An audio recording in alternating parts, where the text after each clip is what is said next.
RSS ही registered संस्था नाही। ही संस्था रजिस्टर्ड नसताना सुद्धा पैसे गोळा करते।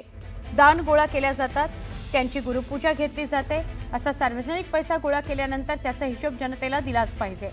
त्यामुळे जे पैसे गोळा होतात ती संस्था काय करते, त्या संस्थेचा मूळ उद्देश काय, त्यामुळे RSS वर बंदी घालावी अशी मागणी नाना पटोलेंनी केली आहे। वंचित बहुजन आघाडी आणि आंबेडकर अनुयायी रस्त्यावर उतरले, यावर नाना पटोले बोलत होते। ही संस्था रजिस्टर्ड नसल्यानंतरही सुद्धा त्याला पैसे गोळा केले जातात, दान गोळा केला जातात, त्यांची गुरुपूजा घेतली जाते। अगदी सार्वजनिक पैसा गोळा केल्यानंतर त्याचा हिशोब जनतेला दिलाच पाहिजे, त्याला चॅरिटी कमिशनकडे असलंच पाहिजे। पण अखेरी जे काही आहे ते आपल्याला त्याच्याबद्दलचं एक गुपित अजूनही जनतेच्या मनात आहे। एक अत्यंत धक्कादायक बातमी कल्याणमधून।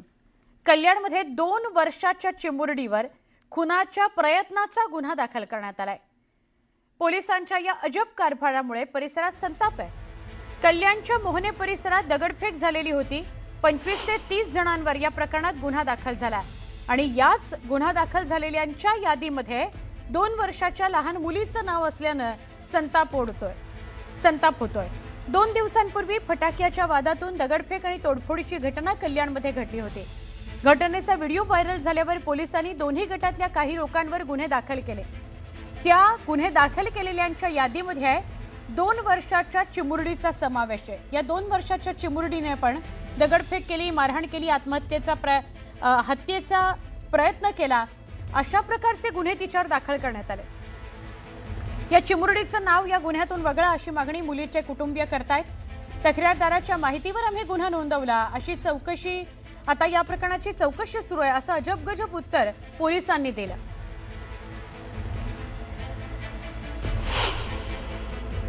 फटाक्यांच्या स्टॉलवर भांडण झाले, त्यांचा आणि आमचा काही सध्या संबंध नाहीये।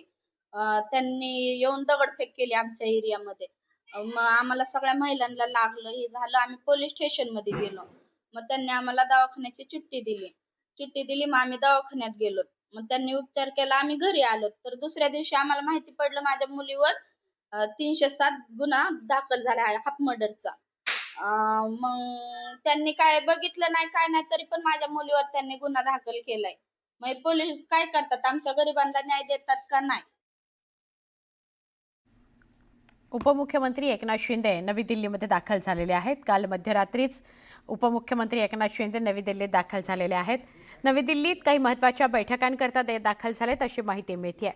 उपमुख्यमंत्री एकनाथ शिंदे नवी दिल्लीमध्ये सकाळीच बैठका घेणार आहेत आणि दुपारी मुंबईकरता रवाना होतील असं कळत आहे।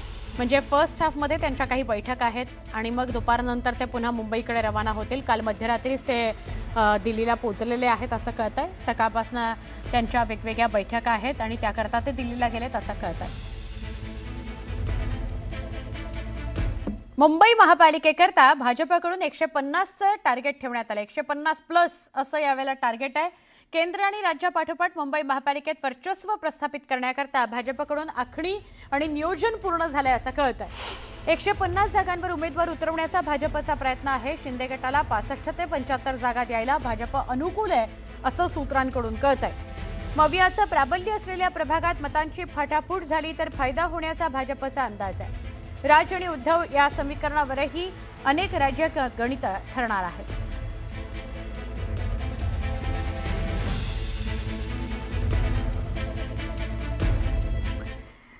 सध्या भाजपमध्ये खूप मोठ्या प्रमाणात इन्कमिंग सुरू आहे आणि त्यामुळे जुन्या कार्यकर्त्यांकडे लक्ष द्या, नाहीतर जेवढ्या जोरानं वाढलं म्हणजे वर चढलो तेवढ्या जोरानं आपण खाली येऊ असं केंद्रीय मंत्री नितीन गडकरी म्हणाले आणि त्यांनी आपल्याच पक्षातल्या नेत्यांचे कान टोचलेले आहे। जुना कार्यकर्ता हा घर की मुर्गी दाल बराबर आणि बाहेरून आलेले सावजी चिकन मसाला असं म्हणत नागपुरी भाषेत पक्षाच्या परिस्थितीवर केंद्रीय मंत्री नितीन गडकरी यांनी भाष्य केलं।